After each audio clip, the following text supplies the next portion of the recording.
let's turn to the question whether Dr. Mandy Cohen of North Carolina is the right person to restore trust in our public health system. And I would say, based upon her record, she absolutely is not the right person. Indeed, she manifested the very worst tendencies of the COVID era.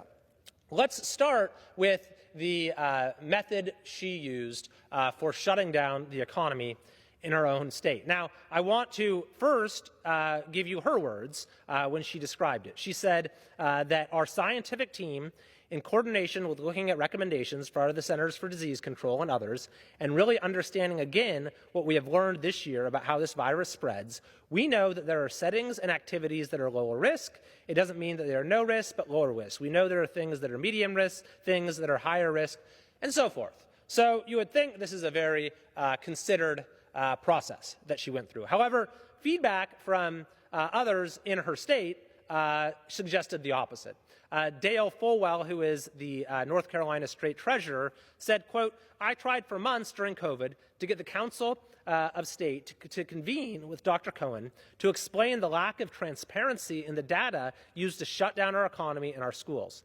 These decisions disproportionately hurt lower and fixed income adults and kids. By closing schools and the economy, it closed opportunity and upward mobility for students and citizens. The damage," he said, "is generational."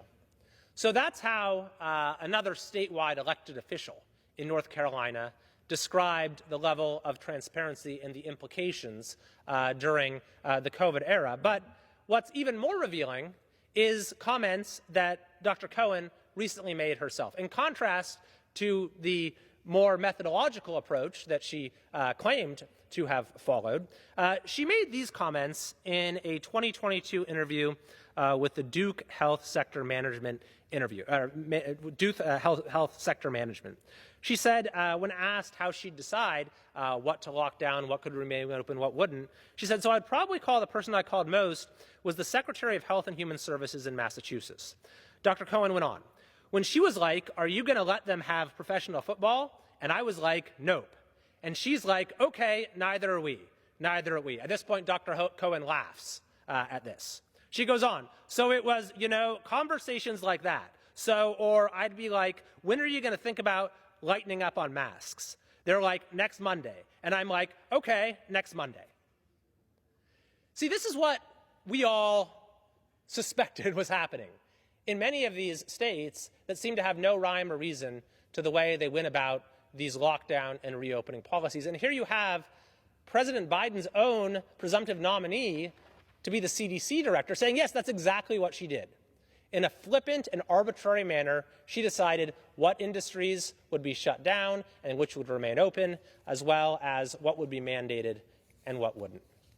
In addition to that, Dr. Cohen adopted many policies that were on the extreme end of the spectrum when it came to COVID mandates. For example, on July 26th, 2021, she said schools with students in K through 8th grade should require all children and staff to wear masks indoors regardless of vaccination status. Now, we've already seen this was a position that is at odds with the international norm.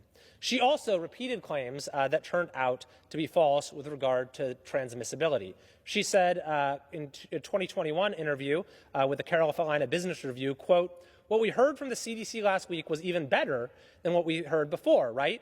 We had heard that vaccines protect you from getting COVID. I think the new piece of information for us was that we now have more definitive data to show that it prevents you from giving COVID to others. And that's really where masks come in, right? A mask is about protecting you from giving COVID to others, even if you don't know you have it." She also promoted masks for vaccinated individuals 7 months after the CDC dropped its mask requirement for vaccinated individuals. She said, quote, "We still need to mask everyone." This was during a December 20th news briefing. "Even if you're vaccinated," she said, "you should wear a mask in public, indoor spaces, and if possible, wear a medical grade mask for more protection." This was in December of 2021. In addition to that, Ms. Cohen threatened to sue a school district, Union County School Board, for their decision to drop contact tracing and quarantine processes in September of 2021. The dispute came after Union County Health Department officials would not work with the district on reducing quarantine times if students presented a negative test or other mitigation measures were used. In other words, they were trying to get their kids back to school. School officials made this request to minimize the impact a quarantine has on students and their families. The Union County Public Schools statement reads, local health officials would not consider this request despite the fact that health officials around the state have implemented similar measures. The district also refuted Cohen's claims about infections in their district using her own agency's data.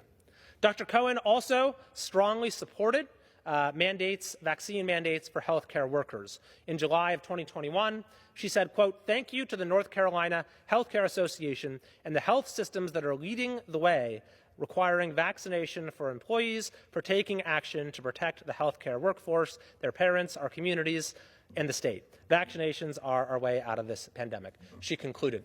Dr. Cohen also wore a double mask at an event in January of 2021 and even posted a photo of herself wearing a mask with Dr. Fauci's picture on it. So, Mr. Speaker, while this is not an appointment that will be subject to a vote in either house, I would simply encourage President Biden to acknowledge the lack of trust that exists right now in many parts of this country. Even Mark Zuckerberg saying that we had public health decisions that undermine public trust, and to instead appoint a CDC director who will actually adhere to science, who will adhere to norms, and who will not take us down this road ever again. Thank you, and I yield back to my colleague from Missouri, Mr. Burleson.